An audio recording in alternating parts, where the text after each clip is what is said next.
I was 28 when I came to Osaka with one clear dream. I wanted to work in a robotics company that built machines for car factories. For years, I studied engineering, built small robotic arms late at night, and filled notebooks with drawings and equations. I felt proud of my portfolio. It had videos of working prototypes, code I wrote, and full explanations of how I solved problems. On paper, I looked ready. When I received an invitation to the interview, I thought it was my chance to finally enter the world I wanted. The office was bright and silent. 3 engineers looked at my projects, while a manager started asking questions in Japanese. His words moved so fast. I tried to follow, but the sentences slipped away before I could catch them. I recognized some pieces, but not the whole meaning. When it was my turn to speak, I wanted to sound professional, but only broken words came out. My sentences had no flow. My voice sounded weak. I tried to use English, but they always returned to Japanese.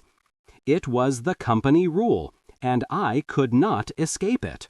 When the interview ended, they thanked me politely. Later that night, I received the message. They liked my projects, but they needed someone who could speak with workers and clients in fluent Japanese. I stared at the screen for a long time. I did not fail because of my skills with machines or coding. I failed because I could not use the language around me. In that moment, I understood that in this country, language was not decoration. It was the key to every door. Without it, I was invisible. That night, I made a decision. I promised myself that I would not repeat this mistake.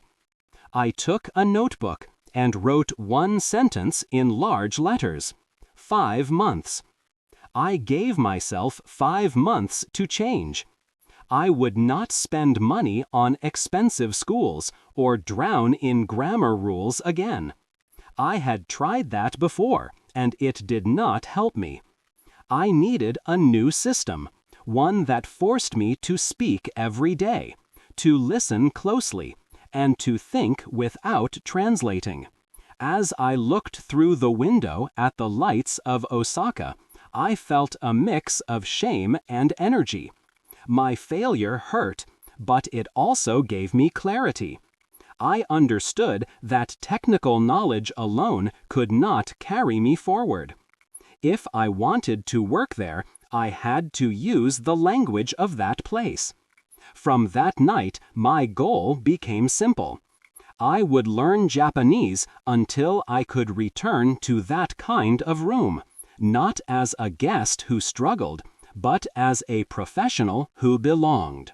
I started the first 15 days with a clear plan. I told myself that I did not need more words. I already knew many of them, but they stayed in my head like separate pieces. My problem was that I could not use them quickly and without fear.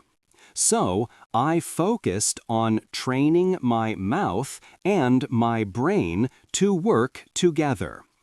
I created a list of 50 sentences that I needed every day. They were very simple, but they covered common situations. I wrote them in a notebook and read them out loud 10 times every morning. At first, my tongue felt heavy and slow. But after a few days, I noticed that the sentences began to come out almost by themselves. They became automatic, like buttons I could press at any moment.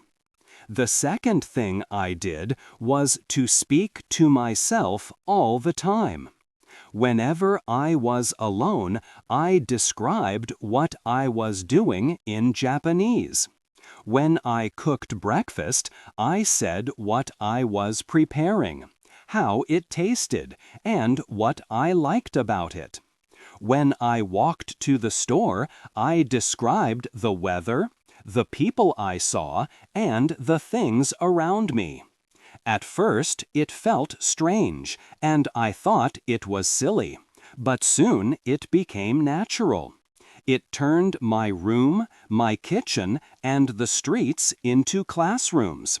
Nobody could hear me, so I was not afraid of mistakes. After a week, I felt that my mind started to connect actions with words directly, without translation. The third part of my practice was copying sentences from real sources. Every day, I chose 5 sentences from movies, news clips, or short videos.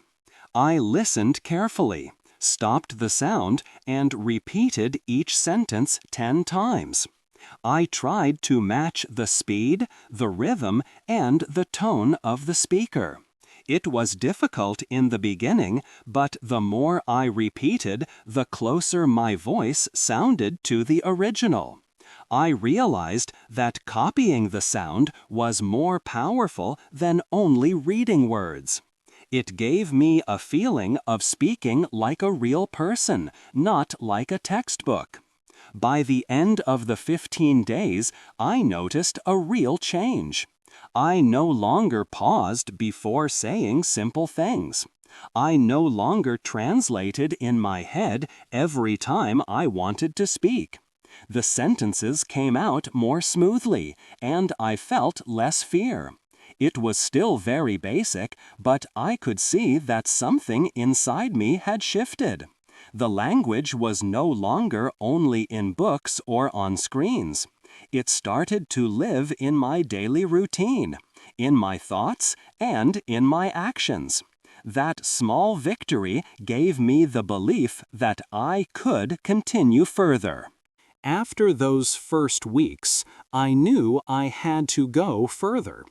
I could say basic things, but I wanted to speak in real conversations. My brain was still slow, and my sentences were too short.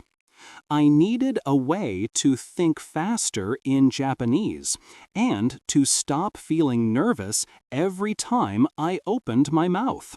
So, I built a new routine that focused on 3 main parts. The first part was the question and answer method. Every day, I asked myself simple questions and forced myself to answer them many times in different ways. For example, I asked what I did that day. At first, I said only one short sentence, but then I pushed myself to add more and more details. I said what I worked on, how long I worked, what happened after, and what I felt. Each time I added something new.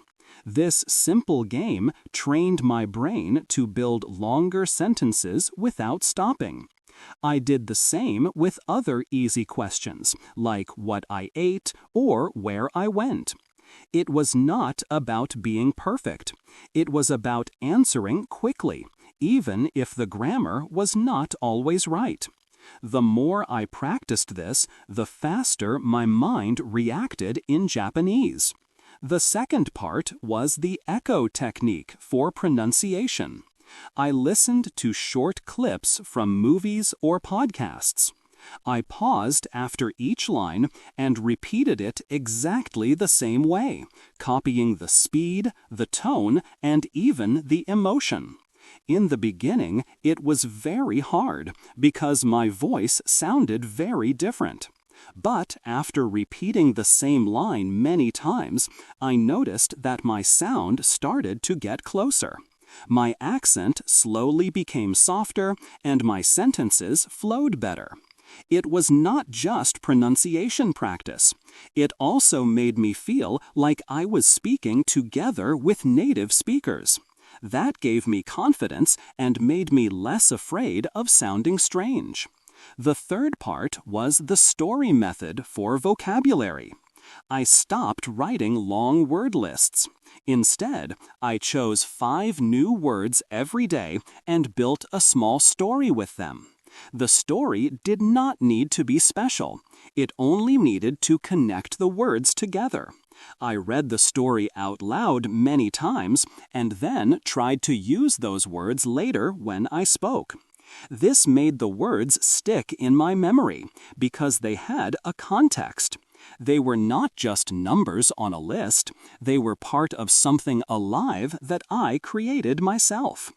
At the same time, I forced myself to think in Japanese as much as possible. When I walked outside, I described what I saw in my head. When I sat at my desk, I told myself what I was doing. At night, I wrote short notes about my day in Japanese. In the beginning, the notes were very simple, but after some weeks, they became longer and more natural. Slowly, I stopped translating from my native language. Thoughts started to appear directly in Japanese, even if they were not perfect. I also made a strict rule. Every single day, I had to speak Japanese for at least 2 hours. There were no excuses.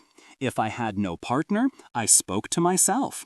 If I was tired, I spoke while walking or cooking. If I was bored, I repeated stories or questions. I treated those 2 hours like a job. It was not about waiting for motivation, it was about discipline. After some time, I realized that my fear of speaking was much smaller. The daily practice made speaking feel normal. The more I trained, the more I saw results. My answers became faster and longer. My pronunciation became clearer. My vocabulary grew naturally through stories. My mind started to think directly in Japanese. The fear I had at the beginning began to fade. I understood that mistakes were part of learning, and I no longer stopped because of them. I spoke, I improved, and I moved forward. That daily practice became the foundation that changed everything for me. By the middle of my 3rd month, I understood that grammar rules alone were not enough. I had studied them many times in books, but when I needed to speak, the rules did not come to my mind fast enough. I realized that I needed ready-made structures, patterns I could use again and again without thinking too much. So I started collecting them. I kept a notebook where I wrote simple sentence models. For example, I wrote a model for talking about actions I had been doing for some time, a model for comparing 2 things, a model for giving reasons, and a model for making polite suggestions. I copied several real examples from articles, videos, and conversations. Then I changed the details to make new sentences. By practicing the same model with different words, I learned how to build strong sentences quickly. It was much easier than trying to remember grammar rules while speaking. One of the biggest problems for me was particles. They looked small, but they changed the meaning a lot. At first, I tried to memorize lists of their uses, but I always forgot them in real conversations. So I started writing down examples I heard in daily life. I noted how people used them in casual talk, at work, or in shops. Slowly, I began to feel their meaning instead of thinking about it logically. I noticed how the same particle could sound soft in one sentence and strong in another, depending on context. I repeated those examples many times until they became natural. Another step I took was shadowing practice. I chose videos where people spoke at a normal speed, and I repeated everything immediately after them. At first, I was too slow, but after weeks of practice, I was able to keep up. It was very tiring, but it pushed my brain to work faster. My mouth began to move without waiting for my thoughts. This helped me feel the rhythm of the language and improved my flow. I also practiced with subtitles from movies. I paused after each sentence, repeated it, and then tried to connect several sentences together without looking. This trained my memory and taught me how sentences connected to each other in real conversations. It showed me not only single words, but also how phrases linked together naturally. Technical vocabulary was another challenge. I wanted to work in robotics, so I needed to know words about machines, parts, and processes. I searched for manuals and documents in Japanese and studied them. I picked common terms and practiced building short explanations using them. For example, I practiced how to describe calibration, replacement, or diagnosis of a part. I said these sentences out loud until I could explain them smoothly. Later, I used these terms when I spoke to myself or wrote my notes. By this stage, I felt stronger. My sentences had more shape. I could choose a structure and fill it with my own details. I was not lost in grammar rules anymore. I started to sound more natural, and I felt less afraid of using new words. I knew there were still many weak points, but I also knew I had found the right way to fix them. One day, I faced a moment that showed me how far I still had to go. I visited a large technology exhibition in Osaka. The hall was full of people, machines, and loud sounds. There were dozens of stands, and every corner had a group of visitors asking questions. I walked toward a stand where engineers were showing a new robotic arm. I wanted to listen and maybe speak with them. At first, I felt excited because I understood the topic. But when the engineer started to explain, his words moved at a speed I was not ready for. He spoke naturally, not slowly for learners, and he used technical terms with long sentences. I tried to follow, but after 1 minute, I lost the thread. I caught some familiar words, but the full picture disappeared. The noise of the hall made it even harder. People walked behind me. Announcements echoed through the speakers, and I felt my focus breaking apart. It reminded me of my first interview when I sat frozen, unable to respond. My chest felt heavy, and I realized I was not ready for real speed in real situations. When I returned home that evening, I felt frustrated. I had practiced every day, but in that moment it seemed like it was not enough. I wanted to stop everything and rest. The next day, I sat with my notebook and asked myself what I could learn from this failure. I wrote 3 points. Real speed was always faster than my practice speed. Stress and background noise made my brain freeze. I needed training that prepared me for overload, not just quiet study at home. I decided to create a new method for myself. I called it interval sessions. I chose fast audio, sometimes from TV shows or online videos where people spoke quickly. For 5 minutes, I shadowed them at maximum speed, even if I could not keep up. Then I switched to slower audio for 3 minutes to recover, focusing on clear pronunciation. I repeated this cycle many times. It was exhausting, but after 1 week, I noticed that my ears adjusted. I no longer panicked when I heard fast speech. My brain tried to stay with the flow, even if I missed some details. Another exercise I invented was listening with background noise.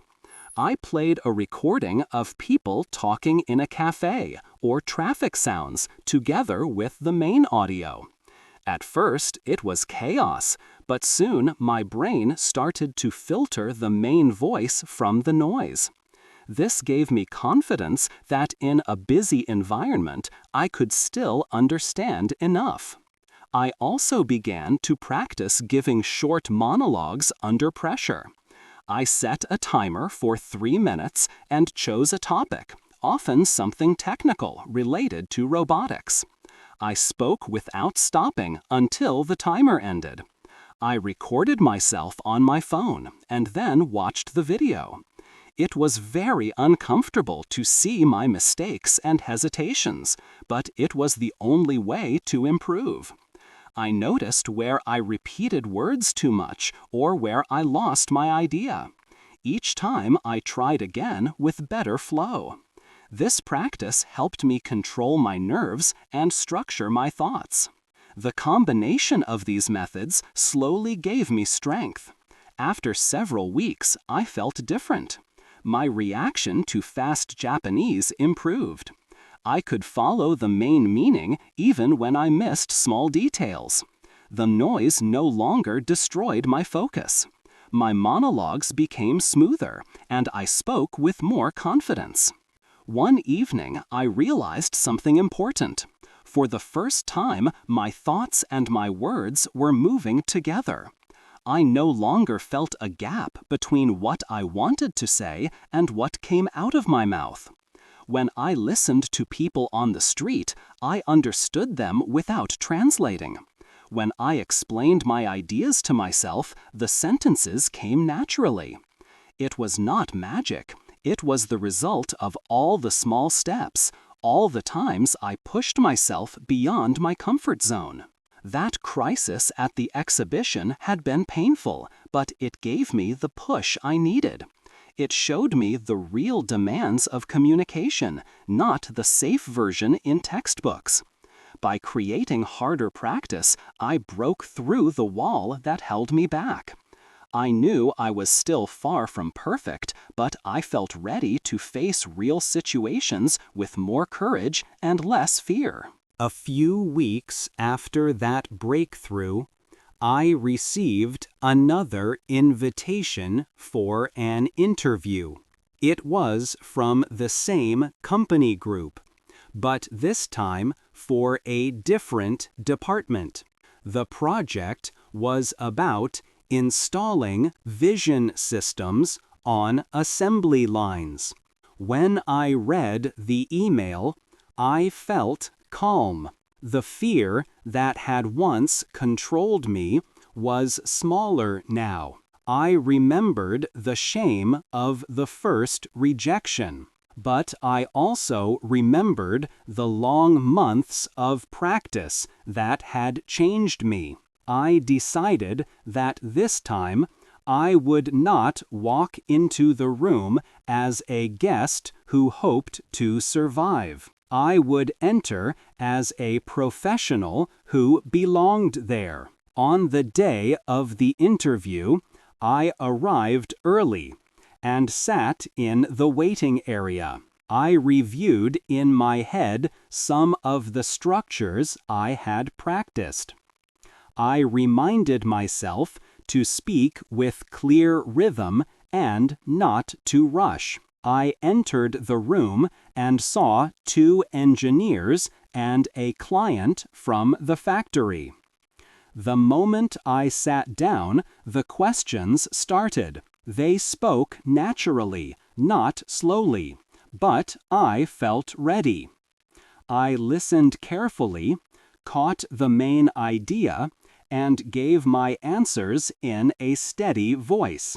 When I did not catch one word, I asked them to repeat or rephrase. I did not feel embarrassed about it, because I understood that real communication was about clarity, not about perfection. When they asked about my technical experience, I explained the projects I had built before. I used the vocabulary I had practiced with manuals and documents. I described calibration, sensor replacement, and controller adjustment in Japanese without freezing. I did not try to translate from my own language. The words came because I had repeated them many times in small stories and monologues. I could see from their faces that they understood me and respected my effort. At one point, I had to disagree with a suggestion about system integration. In the past, I would have panicked, but this time I used one of the models I had practiced. I started with a polite introduction, explained my reasoning, and offered an alternative. I kept my voice steady and respectful. Instead of seeing surprise or confusion, I saw them nodding. I realized that I could express not only agreement, but also professional opinions in this new language. That was a powerful moment for me. Later, the client asked how I would communicate with workers on the line during installation. I explained my plan in simple terms. I said I would hold short meetings near the machines, use clear language without heavy technical words, and make a table of problems written in observable facts.